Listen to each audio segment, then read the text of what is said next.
kids today are getting less time every day outdoors than prisoners are getting every day. So if the math is right, you're telling me prisoners get 20 times more playtime than kids? Yeah. It is the fact that kids' brains are no longer being wired in the way they're supposed to. We're raising kids thinking that there are no potholes, there is no failure, everything is perfect. And then they come into the actual world and it's like, holy fuck. The largest number of suicidal attempts in the ages 5 to 11. If you think about the entire problem, it is overwhelming. Like a mountain that's too steep to climb, okay. Confidence comes from doing hard things. The screens are not going away. Problems are not going away. It's how we actually deal with those problems that needs to change.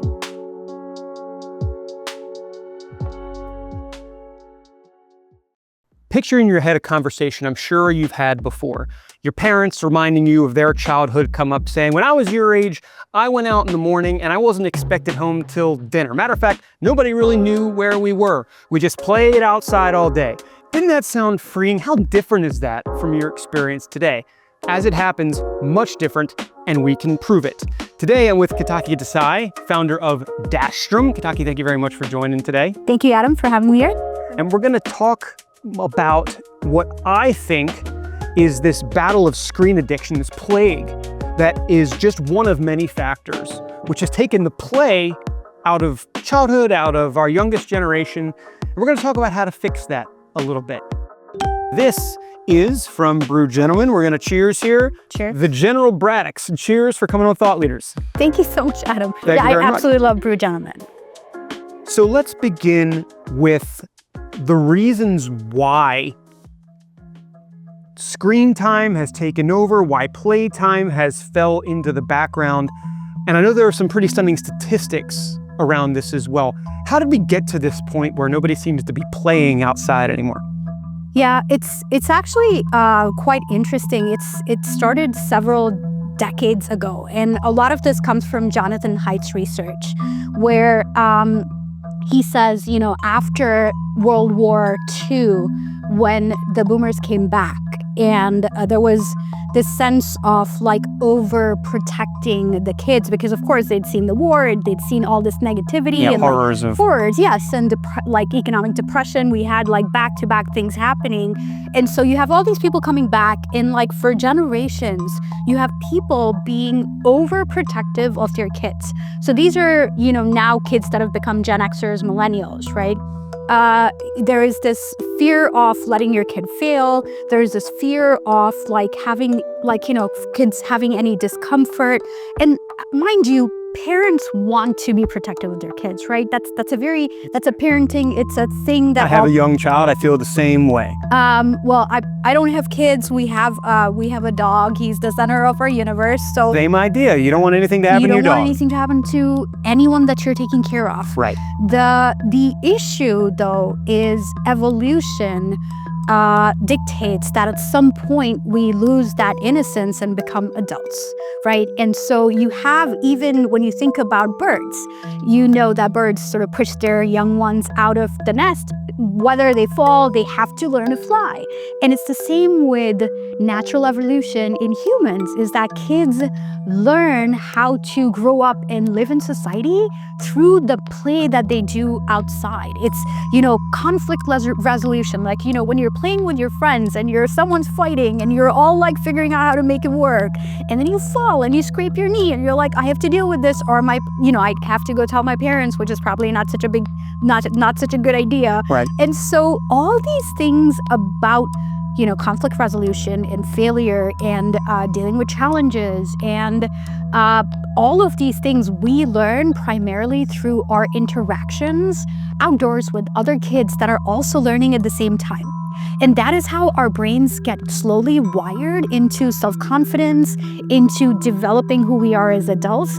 It's not typically something that you learn in school.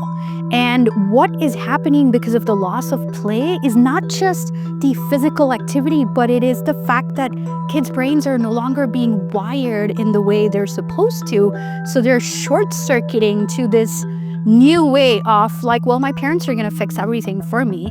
And that's what's happening. It's, when you see all these issues that kids are struggling with, it is the fact that parents are fixing things. I don't want you to fail. Let me fix it for you. I don't want you to go out without a job. Let me find one for you. I don't want you to, I don't want you, if you told me something went wrong in school, I'm going to go talk to your teacher and make sure that I fix it, right? When you start doing more and more of that, basically the kids are like, hey, I don't have to learn anything. And so I'm in this protected, inflated bubble of safetyism. I saw this term. Yes. Yeah, can you define that specifically? Is that what we're talking about here basically? Is this plague of, I'll do it for you, Jane and Johnny, safetyism? Yeah, that's basically a term that was coined by Jonathan Haidt. He's an American psychologist. He still teaches at NYU, and he's a person who, the coddling of the American mind, and then he also wrote The Anxious Generation, which is one of his latest books. Sure. But this idea that you want to protect your kids from failure, from challenges, from problem solving, from discomfort, and provide that safety pretty much 100% of the time. This is from the Smiling Moose, which is a Pittsburgh-based brewery. The Holzfäller, German people come at me, but it's a German-style lager. So cheers to that. Cheers. Yeah. Thank you. Before we get into your personal story, your founding journey, the reason why you're here, the most stunning statistic around children and playtime has a startling parallel to prisoners. Yes. Can you lay that out for me and explain how the hell we got there? So UK-based study in 2022 actually says that kids today are getting less than the time every day outdoors than prisoners are getting every day. And so according to the study, now that was 2022. That's what? Still? Kids are getting about an hour and a little over an hour every day. Prisoners get 2 hours. Anecdotally, though, that has reduced even more. So the latest statistic that I got when I was researching about it today for this is that they're spending like 4 to 7 minutes outdoors playing. 4 to 7 minutes a day? A day. That's it? And kids are spending over 7 hours in front of screens. So that has of course exploded in the last 10, 20 years. 4 to 6 minutes. Yeah. I feel like it takes that long to walk to the bus. This is playtime though, structured playtime. Unstructured playtime. Or even just being outdoors, but where they're playing.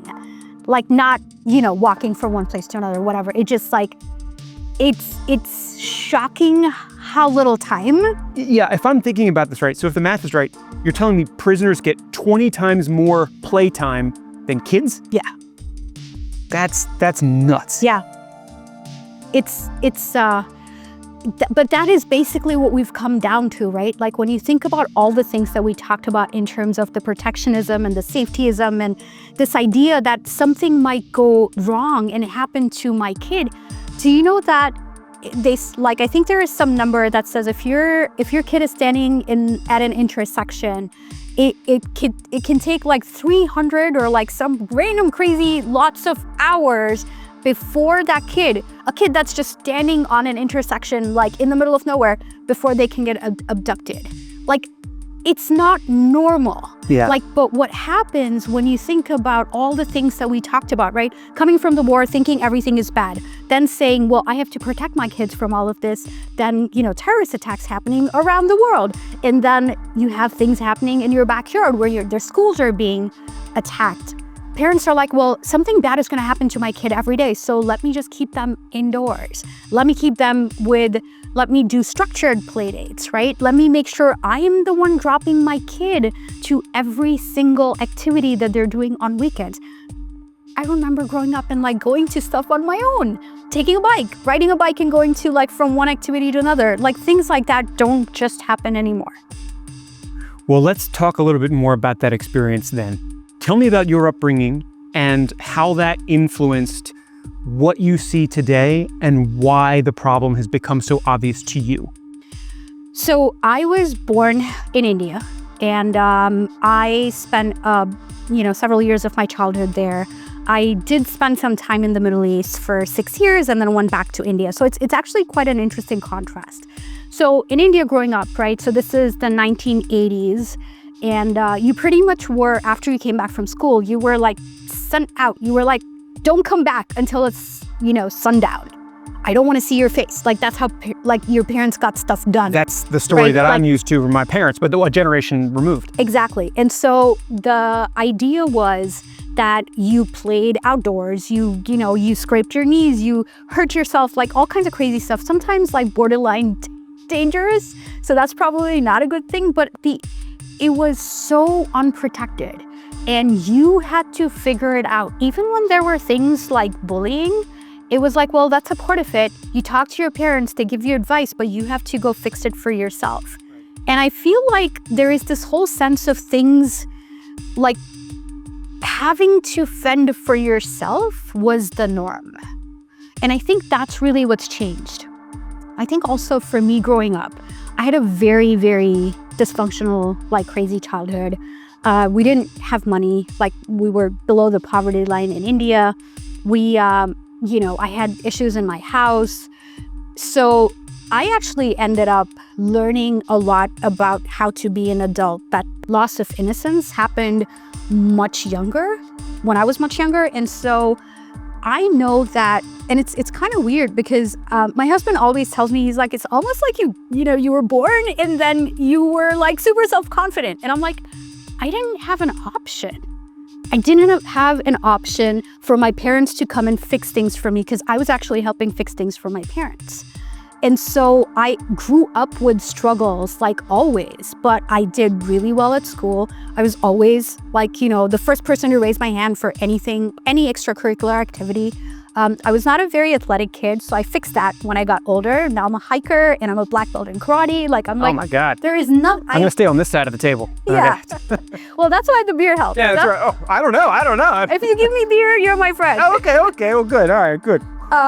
So this idea that I can do whatever it is that, I can do whatever. I have no constraints as a human. And because I learned that when I was so much younger, that I bet on myself. And, most often I'm going to figure it out. I will fail like hundreds of times, but the failure is just a part of getting there. It's not a negative. It's always like, well, all right, so if I failed, 9 out of 10 times, the 10th time I'm going to figure it out because now I've done the 9 times of failing. I think that's something that we're lacking because I see this even with a lot of peers where that sense of self-confidence, that sense of fixing things on your own is not as common.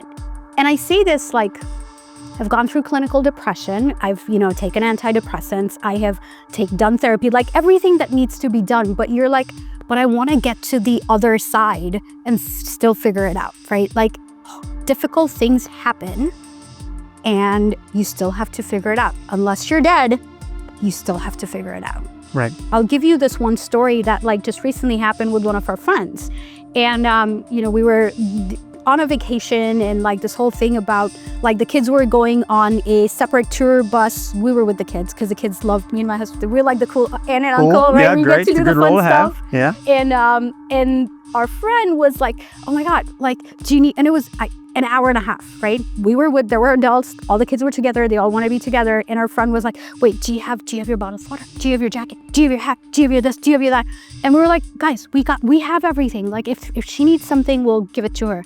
And our friend was like, well, I am not there to anticipate what she wants or what she needs.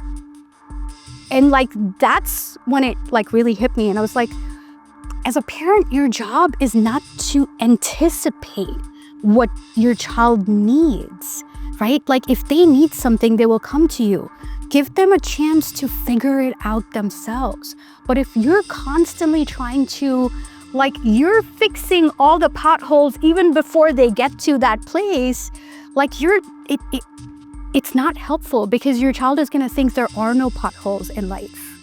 And I think that's the scary part, is that we're raising kids thinking that there are no potholes, there is no failure, everything is perfect. And then they come into the actual world and it's like, holy fuck, This is like so fucked up, Yeah, right? I Like, mean, everything is so like fucked everybody's up. had their experience asking that question. But like that hasn't changed. No, right? and it Like we won't. haven't made it utopia. No, wow. That's a good piece of parenting advice. Actually, thanks for that, because my child's young enough that they won't know what's being paved and what's not, so I can begin to be a little more thoughtful about that. So I'm gonna bookmark that for later. A little bonus nugget for anybody watching. Yeah, thanks.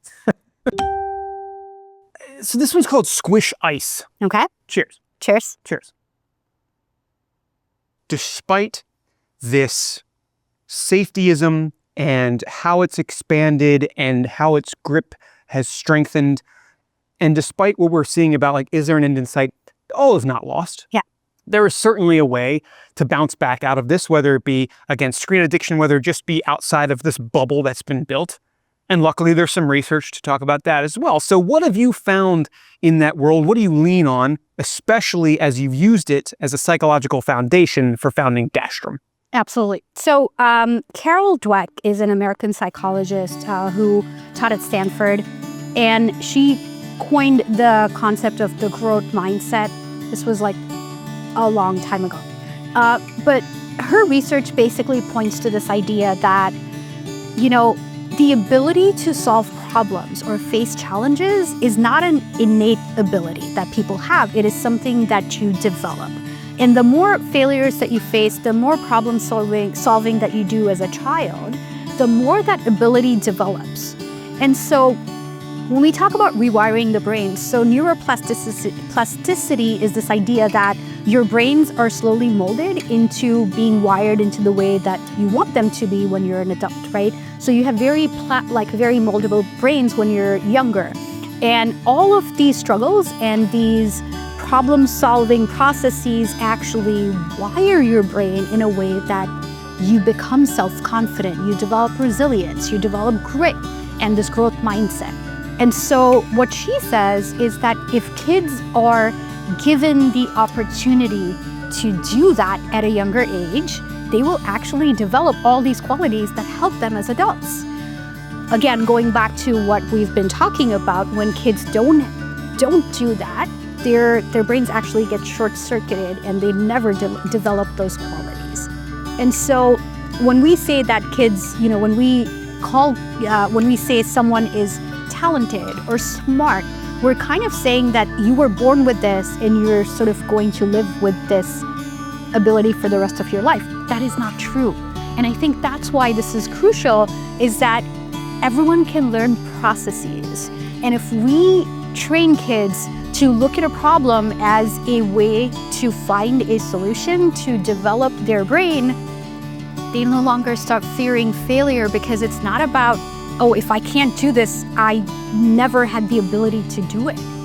And like, if you think about it, like, can you imagine that kids right now are thinking that if they fail one time, they never had the ability to solve a problem?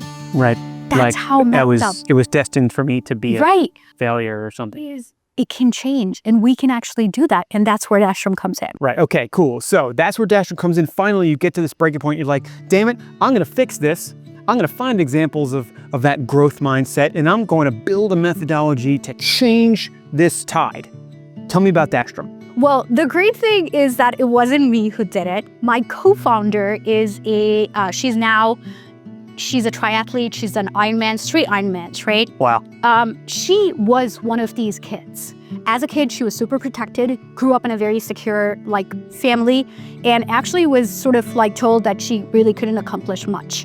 And she never felt like she did anything. She, made some bad decisions in life. And the way she describes it is she was not the athletic person or accomplished anything. She was the kid at the back of the gym smoking pot. Okay. And so when she became a mom, she wanted to really change herself, and she wanted to be that role model for her kids. And so she went and ran a 5K. Never done anything like that in her life. She concluded the 5K, and she's like, and the way she describes it is like, I felt like I'd won an Olympic gold medal.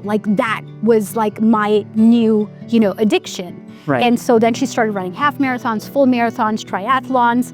And then she was like, when I finished these things, when I did these difficult things and got to the other side, I realized that I'd become so self-confident that I never was before. And she did this much later in her life after her 2 boys were born. And that's when she was like, wait a minute, like, how do I give this opportunity to my boys? And so she took all her training, and she is a person who really read about Carol Dweck's methodology and this idea of growth mindset. And she developed a curriculum that helps kids, whether they're toddlers all the way up to teens, in a very safe space, learn how to fail, learn teamwork, learn how to deal with challenges through physical activity, because what physical activity does is it embodies these things instead of like just reading. Because you will read about this stuff, but like it won't hit your brain the way when you actually try to do something hard and then you actually succeed. Right. Your brain starts developing, gets wired like that. And so she developed that curriculum. She was a preschool teacher at the time and had about 20 kids, two of her own boys and then a bunch of their friends. Right. And in that school, she was able to take, up to 100 kids in just a short period of time. From 20, she went to 100 kids. Then other schools started calling her, and a bunch of this was while she was in Miami. She then moved to Santa Fe, New Mexico. And then she was like, wait, what if I teach other moms just like myself to start classes like after school to teach kids exactly this curriculum? And so she taught 250 moms across the US in 41 states how to teach kids this curriculum. They started their businesses and together impacted like 11,000 or so kids. And thus Dashstrom was born. Thus Dashstrom was born. Now here's a question I want to ask you, because you said something specific in the beginning of the description, and I immediately thought of something that's probably defined differently from how you do. You said for children to learn this methodology in a, quote, safe space. Yes. That term over the last 5 to 10 years has meant many things, but I think typically a safe space has evolved to mean like free from, not necessarily judgment, but free from like the bullying and like mental anguish that comes with, I don't know, the daily strife of life. In this case, that safe space almost rubs against the need to have that, you said earlier, maybe bullying, things like that. So how do you define a safe space in this specific lens? Absolutely. So in our, the way we look at safe space is the ability to provide that opportunity to every kid, no matter what their starting ability is, right? Got it. Because we teach kids that they're not competing with other kids, they're competing with themselves. So you want to be a better version of what you were yesterday. Yep. But it's hard, and there is crying, and there is falling, and there is all these things that parents don't feel comfortable. Like if you playgrounds right now have a foam, covering because they don't want kids to hurt themselves and fall, right? Yeah. Or so funny. I've seen that playgrounds used to have wood chips, and now they're all now it's all rubber, and they fall and they bounce right back up onto the monkey bars or whatever. Right. I'm being playful, right, but yes, yeah. Exactly. And so when we say safe space, it's just this idea that there's a mentor, right? Our coach that does the training is a mentor. It's a role model for the kids, and they provide the guidance. So kids are still, we're not just go and figure it out for yourself, right? It's almost like taking someone that has never been in a pothole and now fend for yourself. It's it is a little bit more guided, and I think that's why we call it a safe space, because we want parents to feel confidence and trust in what we're doing for their kids, right? The goal is not to send kids home all bandaged and bruised. That's not it. It's about very carefully guiding them through this process of becoming an adult and learning the confidence and learning to believe in their own abilities. This one's a funny one. It's a fruited gose, and it's called Gots to Gose. Very cool. From Grist House in Pittsburgh. Cheers. Cheers. Tell me about some of the core tenets of what makes Dashstrom unique, great, and perhaps the ways in which it directly combats some of the causes of this either playtime, screen addiction, anything like that, which has brought us to today. Tell me about it. Absolutely. So the biggest thing that we say in Dashstrom is that confidence comes from doing hard things, right? We've sort of given kids this ability to win trophies for just being cute. That's the whole trophy culture, right? I can't tell you how many cute trophies I have in my locker. That's just but we did that, whatever. Yeah, we'll be resilient out of that moment. There you go. But the thing that sort of we missed out on is, you're actually increasing a child's fragility instead of increasing that resilience, right? Because now they need to get that validation. There's that expectation. Right, where's my next cute trophy? Where's my next cute trophy? Like, why am I not getting a trophy for being, normal, right, average, right? But like going back to the Dashstrom principles, we have very hard challenges that are part of what the kids do. And so we have different sessions, and every session is based on an empowerment principle. And our empowerment principles are like, we have power words, where the kids start believing that they're powerful, they're mighty, they're brave, like all of these different power words. Yep. We have integrity, we have teamwork, we have vision. So we have 8 principles. And in every class, it's about teaching kids based on challenges that are centered on these principles. Right. So for example, when we talk about positive thoughts, one of the things is positive thoughts. And it's this idea, and I think this is one of the coolest things, right? When you're a kid and you're walking down a street and you want to go get ice cream, right? Ice cream is your goal. We also teach them about goals, and we talk about aggressive goals and like not reaching your goals and stretch goals and all of that. But your goal is to go get ice cream. And you're walking down the street and you see this like old lady who's saying hi to you, and like you say hi, and then it's like, well, do you take that old lady home with you and have a sleepover? And the kids are like, no. And well, we tell them that's what negative thoughts are. They're all the people that are going to meet you along the way to when you get to your goal. Right. They exist.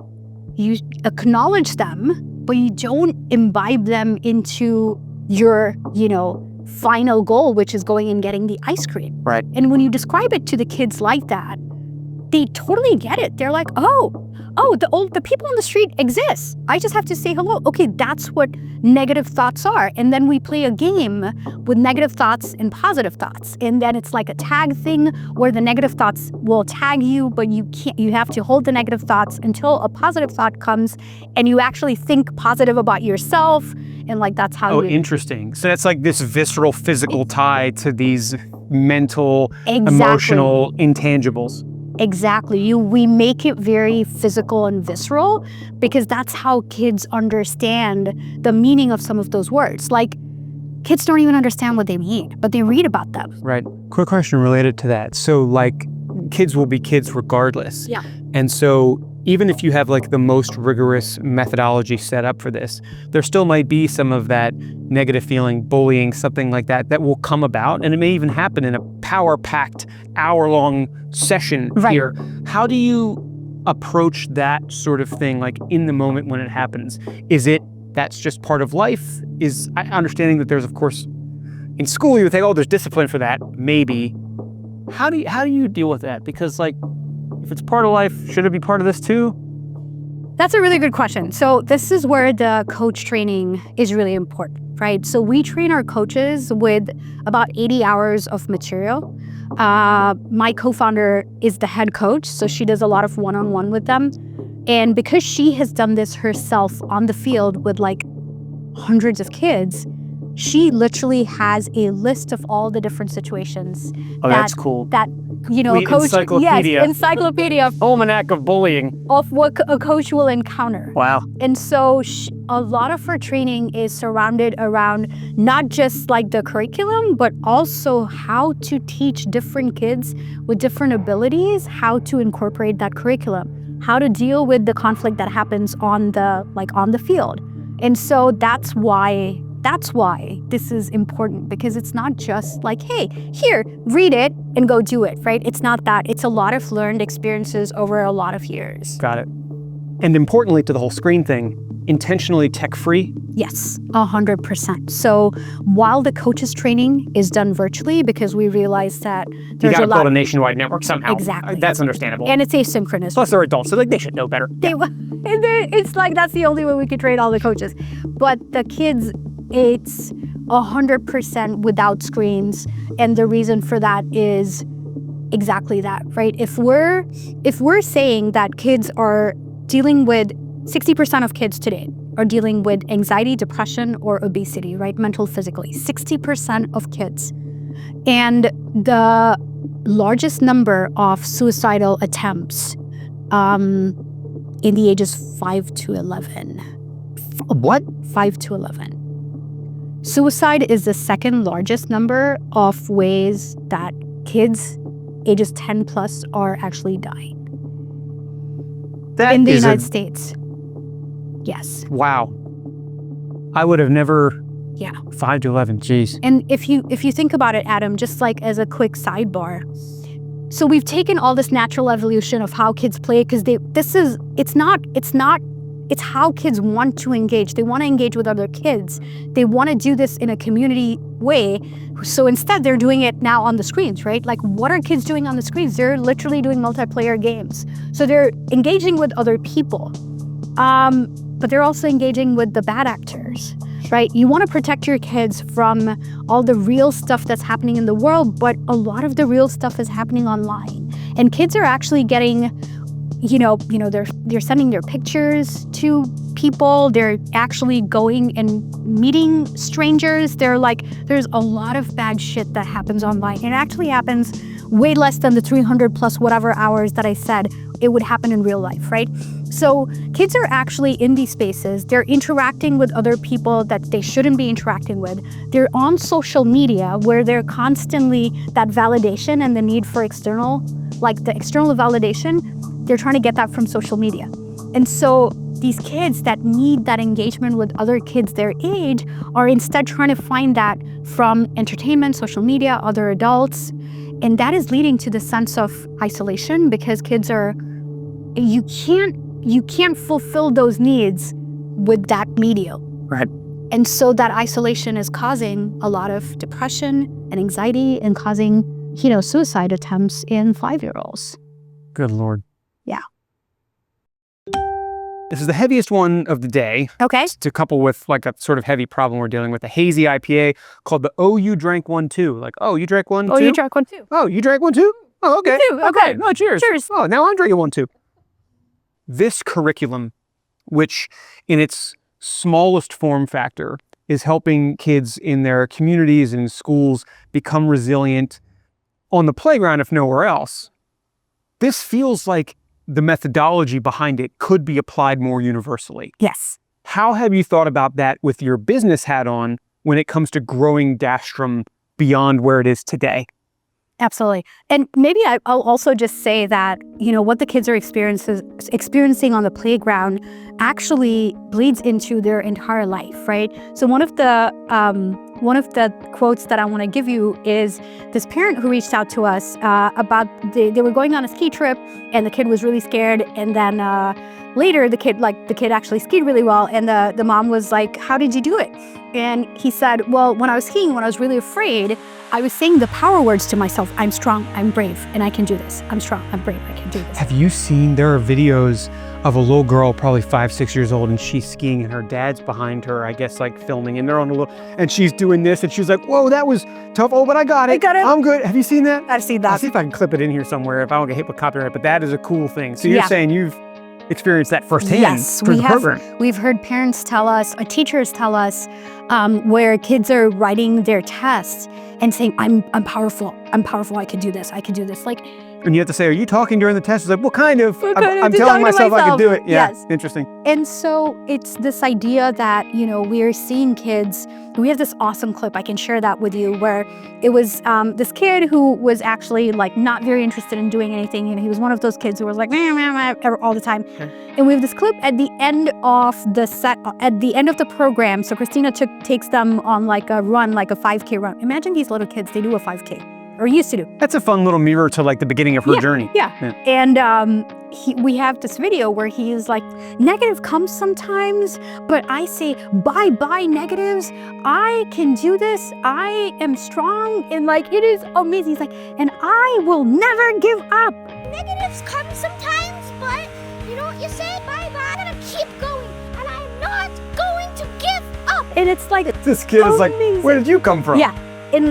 But that's the end result. Right. That's the end result of when you do these. Right. And so this idea of how do we build communities around this movement, we're talking about potentially, writing a grant where we go to a community where, the school is struggling, the school district is struggling. And if we can bring the after school program as the center of a place where the kids are getting coaching in like our empowerment principles, the parents are getting coaching in how to work with your kids when they're at home. How do you take those empowerment principles and bring them into your homes?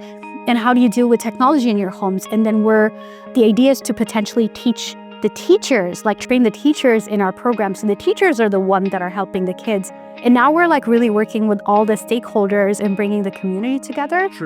A true network effect, but within the region, within the community, like hyper local. And we were thinking about potentially writing a grant for one of the foundations in Pittsburgh for this. Oh, that's great. Yeah. So you can start right here at home. Oh, that's the plan. I know that's the plan. Yeah, we do Pittsburgh stuff. So yeah, but that's great because of course I'm sure that's prevalent here, and the world for these kids is a playground, as we would say too. So the fact that you're able to grow with the community now with a grant or otherwise, I'm guessing that means you're thinking in 5, 10, 20 years, however long it takes. It's a entrenched, ingrained way of thinking. Absolutely. Yeah. Absolutely. And the great thing about what we do is that it doesn't matter if it's a kid in a rural area, it doesn't matter if it's a kid in an urban area, right? It doesn't matter whether you come from a lower economic background or you come from like money. It doesn't matter. Kids are still not getting trained in all of this. So what we're building is like universally applicable to every kid. And guess what? It's not just in the US, it's global. Like this is happening across the world. And so even where like I was born, India, that's what I went to. I was like, could you see it being there? 100%, because we're seeing all the same issues happen in India. Kids are losing all this outdoor space. Like there are these massive buildings that take over, like it's become a concrete jungle, at least the big cities. And so finding these community spaces, probably doing it in schools, which is what we're doing here. Right. And doing it with this idea that not just the kids need to be empowered, but the parents also need to be empowered in figuring out how to deal with this technology crisis that we've created. Wow. It's a good name for this last one, because at the end of the day, what we want these kids to do is just get out there and play in a regimented way using your methodology, ideally, but get out there and play no matter what. So this finale is from the Smiling Moose again. This is party, rock and roll. Yeah, baby. That's what we're about to do right here. And that good news is that's really the core message at the end of the day, isn't it? Let them live, let them play. And the fact that you're building an actual structure behind that beyond just like yelling to the mountains is good too. But talk to me a little bit about your grand vision for the world, whether it be in this lens for you as the founder of it, for the mentality, for the methodology, and for what you hope perhaps the next generation of kids, maybe even future thought leaders, how they might approach the world. Is that a big enough question to finish this out? I mean, I just hit you with a nuclear bomb of a question. After tasting like 6 beers. Yeah, right. That's the point, right? This is the thought part of thought leaders. So I truly believe that like evolution has given us a way to, deal with it. There is a natural way of doing things. And the more we move away from the natural way of doing things, we're like really like making it harder, right? So instinctively, just like birds know how to send their little ones out of the nest, and just like animals take care of their kids, I think humans instinctively know how to raise kids. It's just that we've sort of become so risk averse and we want to be so overprotective. I think there is a balance, right? You don't want kids to have to deal with things like school shootings, right? So I'm not going to get into that part because I don't think we can sort of come up with a policy answer for that. Yeah.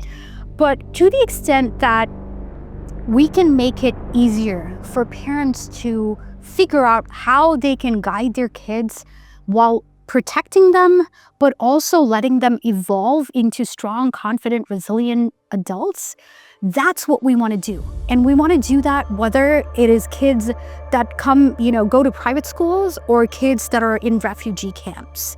We want parents to feel supported. We want parents to feel like their kids are going to have a shot at becoming successful no matter what. That talent is not a reason, money is not a reason, access is not a reason. How can we provide that ability? Because kids can grow up to be resilient and then they can face whatever challenges they have. So, stop overprotecting your kids. Like, help us, provide the guidance to empowering them, help us teach you how to empower them, help us help you feel empowered, and let kids run, let them laugh, let them fall, let them cry, let them play. That was a nice poetic way to round that out. Is that the cure? I'll just ask, is that the cure to screen addiction, you think? Is that the cure to anything? The screens are not going away. Problems are not going away. Like, everything new that we're going to develop is not going away. It's how we actually deal with those problems that needs to change. And I think that's what we're trying to fix, is the innate ability to deal with problems. Well, the innate ability to deal with problems is not only something we should apply to the next generation of kids, really to anybody, but I will ask this as a final coda to the story here, because on Thought Leaders, we bring in the world's top and we meet them through the bottom of a glass. And so I want to ask you, from the founder lens, from the business lens, what advice would you give to maybe somebody who's not a child, maybe somebody who's our age, just coming out of college, maybe something like that, and looking to be the next thought leader, and perhaps who hasn't benefited from the Dashstrom curriculum, or perhaps has been in that insulated, safetyism locked bubble, but who see a problem that they want to fix and believe that founding something is the way to do it? What advice would you give them? And I'm going to assume that just do it is already a piece of it. So what would you say beyond that? Because you're aware of the potholes. Yes. With that lens, what would you tell them? So I think I'd mentioned this before, that I'm a hiker. And the one thing that we always learn when you're hiking, because you're, hiking to these summits, is that the summit exists. Sometimes we're hiking 7 days, like I've climbed Mount Kilimanjaro, and it's, 5.5 days, right? You never approach a summit from the perspective of, like, that's what I have to complete. You approach it from what you're doing that day, from what you're doing that hour, from the next step that you're taking. And I think problems in life are like that. If you think about the entire problem, it is overwhelming and it feels all-encompassing, and it feels like a mountain that's like too steep to climb. Exactly. Okay, I'm there with you. Okay, right? Yes, yes.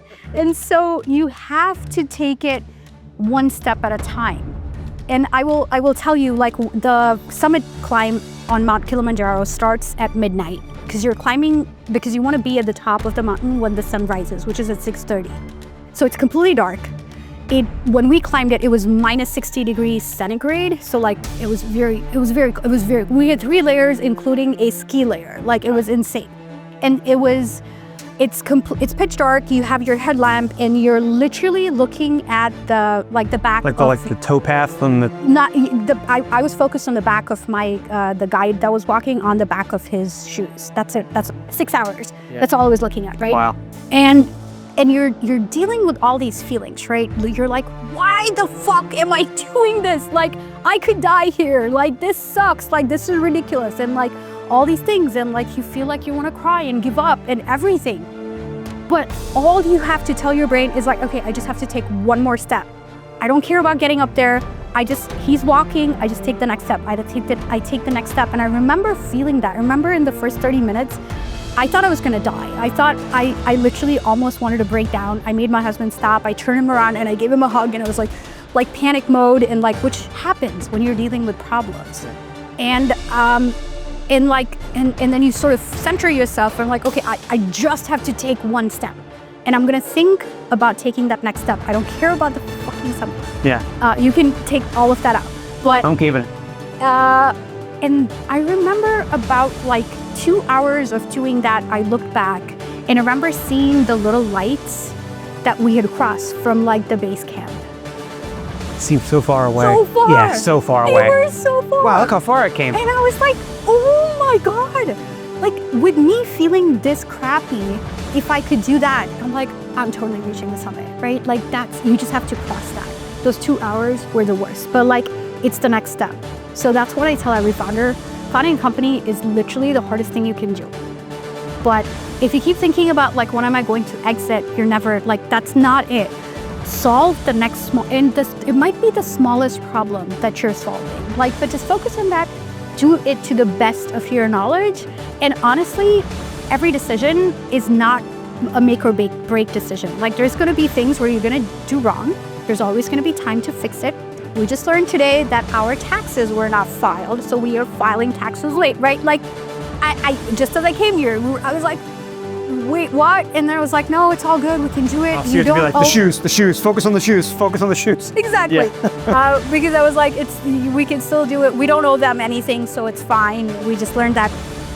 So we're gonna do that now. But it's stuff like this, right? You're gonna face problems, and it's just solving that next problem, because that really is what life is about. Like, solving the next problem. You're gonna fail so many times, but that doesn't mean you give up. Well, we've reached the summit of the conversation. You've shared your thoughts over a leader, proven yourself as a thought leader. And so, Ketaki, thank you for sharing the methodology of Dashstrom and your vision here with us on the show. Thank you and so much. And a final cheers to you. Thank you. Where can we find everything Dashstrom has to offer? So look us up at www.dashstrom.com. We're also on Facebook, we're on Instagram, we're on LinkedIn. But you can always drop me an email if you want to learn more. It's Ketaki, Ketaki @dashstrom.com, or my co-founder is Christina, Christina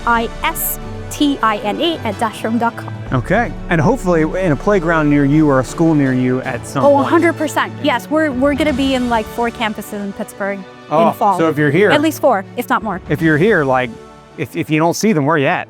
Pretty much. Well, thank you once again for joining me on Thought Leaders, and thank you all for listening. Thank you. Thank you so much, Adam. I hope you all enjoyed the conversation, whether you're a parent of a child who needs to learn the potholes, whether you're a founder who is seeing the potholes today. Special thanks to the Allegheny HYP Club for hosting me. You'll have noticed this venue over the last several episodes. They brought me in here to help spark some entrepreneurial spirit, and I certainly hope that we've done that. This is a little afterthought. Normally I would have Ketaki here, but as you can see, she is not here right now. But I just wanted to throw in that little bit. And if you know somebody in the Pittsburgh area or just an entrepreneur in general who you think would enjoy this format, let me know. I'd love to have them on. If you liked this video, let me know that too, so I can make some more of them.